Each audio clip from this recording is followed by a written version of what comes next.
He came in there and said CNN is completely biased to the left. They're lefties. They're completely against me. And my take on it was, in the beginning, he was wrong. CNN wasn't that way. I used to watch CNN all the time when I was at Fox. When I was getting ready for the Kelly File, I'd have on CNN and I'd watch a lot of their shows. And I like a lot of the anchors over there.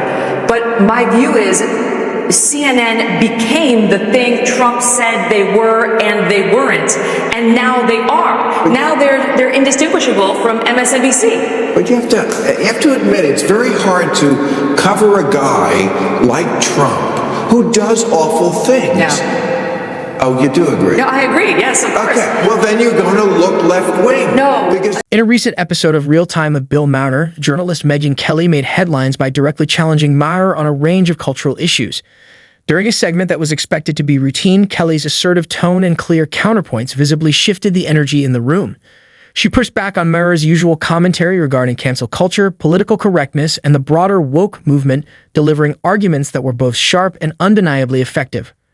What made this exchange so compelling was how the audience reacted.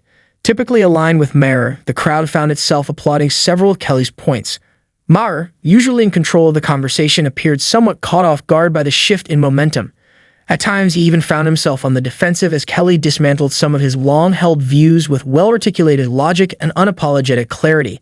This wasn't just a clash of opinions. It was a rare moment where the host's authority was visibly challenged on his own platform. Kelly didn't rely on theatrics or outrage. Instead, she brought facts, perspective, and a calm but unwavering critique that left an undeniable mark on the episode. And more importantly, it exposed a growing skepticism within Maher's own base, a sign that even his audience may be rethinking the narratives they once accepted without question. where do you go with that? I mean, you know it's true, right? Like, it just, the media is so messed up right now. Yes. It's disheartening to me. And I've felt this way for a long time. Not just since Trump. And I know, Trump's rhetoric is too strong, the enemy of people and all that. And I know why he says it. There are still amazing journalists out there doing great work. But the media is completely biased. And what's happened now, as I look biased at politically? Oh, 100%.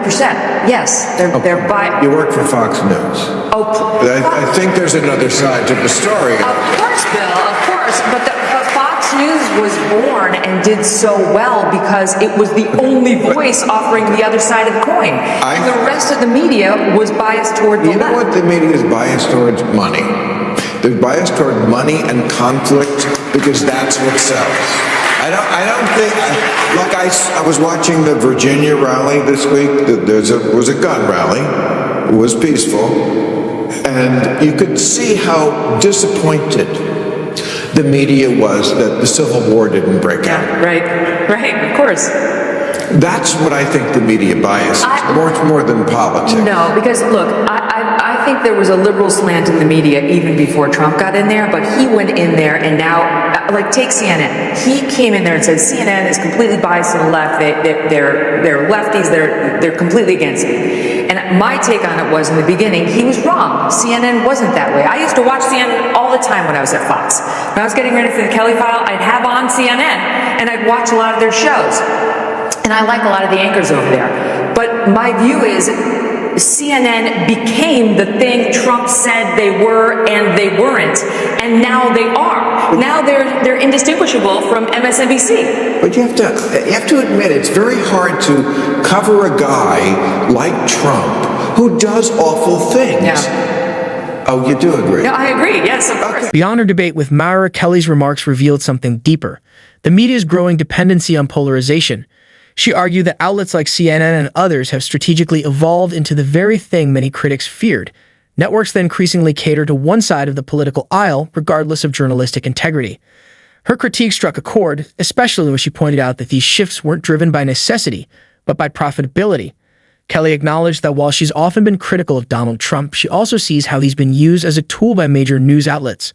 According to her, media organizations learned that aggressively negative coverage of Trump spiked their ratings.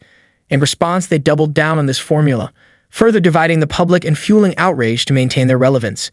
This kind of audience capture, where outlets are essentially trapped into delivering more extreme and slanted content just to keep their audience engaged, has had lasting effects.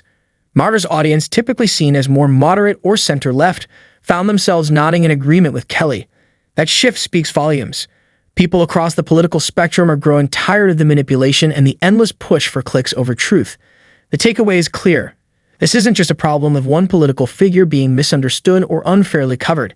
It's a systemic issue, where too many news organizations have traded credibility for viewership, facts for narrative, and balance for tribal loyalty. 9 p.m. on Fox News. He was attacking me for 9 months straight, right? Saying outrageous things.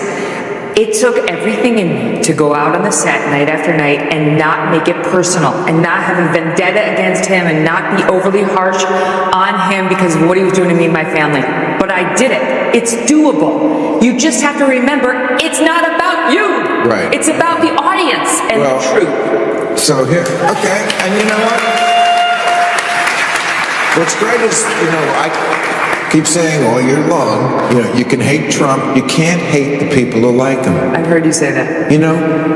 We can disagree and still be friends. We have a lot in common. We were both shit-canned by major broadcast networks.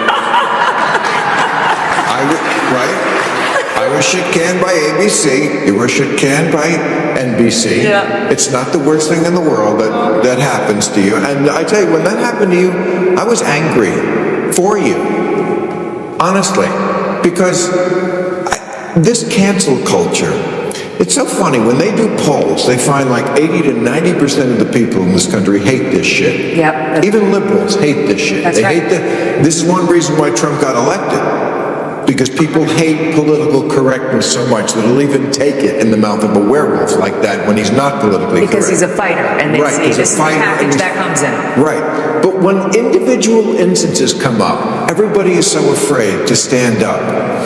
You even apologized for something that I didn't think was that awful. It's like, why can't you just say, okay, I was a little inartful about how I expressed that. My bad. I'm sorry, move on with our lives. Instead of, no, you have to go away for all time. Well, who are these perfect people who have... When Maher suggested that media outlets were simply reacting to the chaos Trump brought into politics, Kelly firmly disagreed. She didn't deny that Trump created disruption, but she challenged the idea that networks like CNN were somehow forced into becoming hyperpartisan. Her point was that the shift wasn't reactive, it was intentional. Kelly's argument centered on the idea that this wasn't about journalists being cornered into bias. It was about business decisions. Media companies saw the financial benefits of taking sides and stuck with it. The ratings proved it.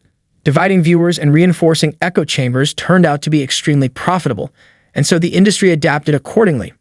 Maher, while pushing back, seemed to acknowledge the possibility. Even he couldn't fully deny that the media's business model now thrives on outrage and tribalism.